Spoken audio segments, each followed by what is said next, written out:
அருமையானவர்களே, ஒரு புதிய மாதத்திற்குள்ளாக நாம் வந்திருக்கிறோம்.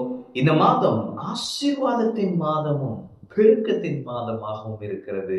ஆண்டவர் நமக்கு கொடுத்திருக்கிற வார்த்தை அதுதான் பாருங்க. ஆசீர்வாதத்தின் மாதமும் பெருக்கத்தின் மாதமாக இந்த மாதம் இருக்கிறது. அப்ப தேவனுடைய ஆசீர்வாதம் நம்மேலும் நம்முடைய வீட்டின் மேலும் இருக்கிறபடியால் அதனாலே நாம் தெய்வீக பெருக்கத்தை அடைவோம், பெருக்கத்தை அனுபவிப்போம். நீங்க எந்த ஏரியால பெருக்கம் இல்லைன்னு ஃபீல் பண்றீங்களோ அங்கே தேவனுடைய பெருக்கம் உங்களுடைய வாழ்க்கையில இந்த மாதம் கிரியை செய்யும். ஆமென்.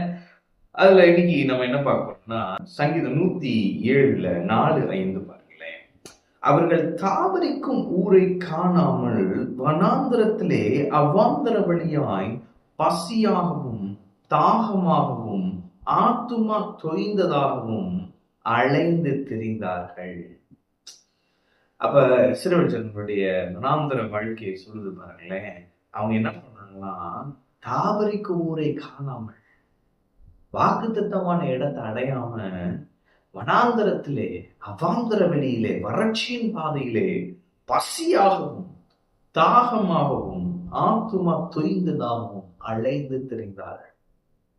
ஆண்டவர் சொல்றாரு, இனி நீ அலைந்து திரிவதில்லை.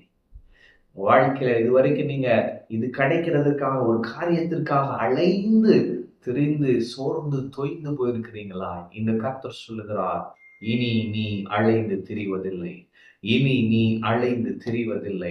உங்கள் அலைச்சல்கள் வீணாய் போவதில்லை. நீங்க அலைஞ்சு ஒண்ணுமே நடக்கல, இனி அவ்வளவுதான், இதுல அலையவே வேணாம், எவ்வளவுதான் அலையிறது, எவ்வளவுதான் காசு செலவு பண்றது, இது நடக்கவே மாட்டேங்குது, இந்த மனுஷன் மாறவே மாட்டான், இவனுக்காக எவ்வளவுதான் ஜோம் பண்றது, எவ்வளவுதான் போராடுறது. ஆண்டவர் சொல்றாரு, இனி நீ அலைந்து திரிவதில்லை. அவன் ஒரு சைன் போட்டா போதும், இதுக்கு நான் இத்தனை மாசமா அலைஞ்சிட்டு இருக்கிறேன், கோட்டுக்கு நான் அலைஞ்சிட்டு இருக்கிறேன் என்று சொல்றாரு, இனி நீ அலைந்து திரிவதில்லை. ஆமென். அப்ப இந்த பெருக்கத்தின் மாதத்திலே கர்த்தர் சொல்லுகிறார், நீங்கள் இனி அலைந்து திரிவதில்லை. உங்கள் அலைச்சலுக்கு ஏற்ற பலனை கர்த்தர் உங்களுக்கு கொடுப்பார். ஆமென். இதுல பாருங்க, பசியாகவும் தாகமாகவும் ஆத்துமா தொய்ந்ததாகவும். அப்ப ஆண்டவர் திருப்திப்படுத்துறார். ஆமென்.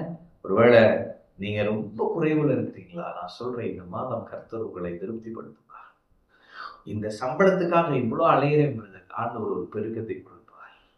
இந்த வேலையில இவ்வளவு ப்ராஃபிட் வரும்ன்றதுக்காக ரொம்ப அலையிறேன், ஆனா எனக்கு இது வாய்க்கவே மாட்டேங்குது, கைக்கு எட்டுறது அப்படியே விட்டு போகுது. ஆண்டவர் சொல்றாரு, இனி நீ அலைந்து திரிவதில்லை.